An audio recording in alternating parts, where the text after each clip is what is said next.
এইবার যা আপনি আমার পর রাগ করবেন, এইবার যা আমার উপরে রাগ হবে, এখন এই কথাটা যেটা বলবে এটা শোনার পরে খুব রাগ হবে, মনে হবে যে কাফের টাফের হয়ে গেছে, কি বলে রে মুখ দিয়ে সব। সেটা কি শুনবেন?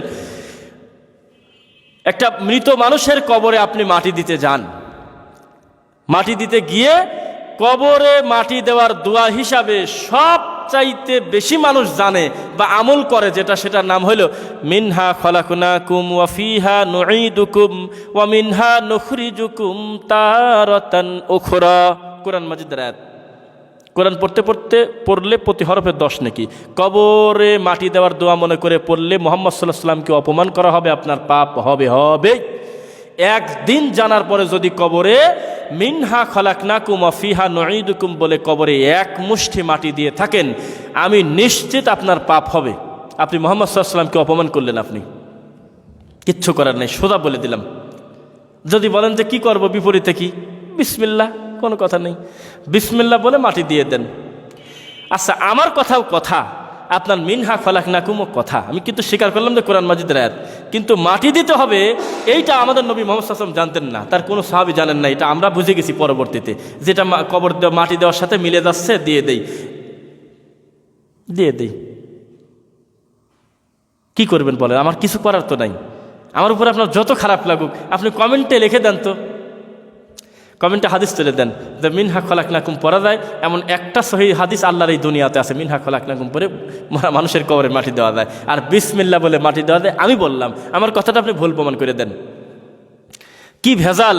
ওই হুজুর লোকটার ভেজাল, হুজুর বোঝে না, হুজুর সত্য কথাটা বলে দিলেই হয়, বলে না, বললেই তোর ভেজাল কমে যায়। এই গরমের ভিতরে, এই কষ্টে, এত মানুষের চাপে ওই হুজুর বিচারক দাঁড় করে রাখছে। হুজুর চুপ করে আছেন কেন? পড়েন, বলে দেন, সকলের অনেকেই জানে না, বলে দেন। হুজুর বলতেছে মিনহা খলাকনাকুম ওয়া ফিহা নুঈদুকুম, আর আপনি মাটি দিয়ে দিচ্ছেন। হুজুর বক্সা দিচ্ছে, যেহেতু হুজুর মিনহা খলাকনাকুম পরে আপনার উপরে হাওলা করে দিচ্ছে, আপনি মাটিটা দিয়ে দিচ্ছেন কবরে। জি না, হবে না। আপনি বিসমিল্লাহ বলেই মাটি দিবেন। মাটি দেওয়া শেষ, এখন আপনার আর কোনো কাজ নাই। হুজুরের কত বিপদ দেখেন, আল্লাহ রাসূল সাল্লাল্লাহু আলাইহি ওয়াসাল্লামের সুন্নায় হুজুরের কত উপকার, আমার কত লাভ, আর মানুষের বানানো নীতিতে কত ভেজাল। আবার বসে আছে, আমি যদি একটা আখেরি মোনাজাত না দিয়ে যাই তাহলে আমার তো টেকা মুশকিল, পিঠ ধরে কি মুশকিল বলেন। কখন এই সব মাটি দেওয়া সমস্ত কাজকর্ম শেষ হবে, তখন এই হুজুর তার নিজস্ব জরুরতে যাবে বা একটা বেচারা ওখান থেকে যাবে। অথচ মাটি দেওয়া শেষ হলেই কিন্তু সে 2 কিরাত নাকি পেয়ে গেছে আল্লাহর কাছ থেকে, সুবহানাল্লাহ। কিন্তু তার ধারণা আখেরি মোনাজাত না করে চলে গেলে মনে হয় নাকিটা পাই কিনা, যেহেতু একটা মোনাজাতের মাধ্যমে কাজটা সমাপ্ত করা হয়, কিন্তু কাজটা ভুল। হুজুর যেতে পারতেছে না হুজুর এই কারণে। অথচ হুজুরের উচিত ছিল বিসমিল্লাহ বলে মাটি দেওয়ার পর হুজুর বলবে আল্লাহুম্মা মাগফিরলাহু ওয়া সাব্বিতহু বলে হুজুরের মতো চলে যাবে। এটা হলো রাসূলের সুন্নাত।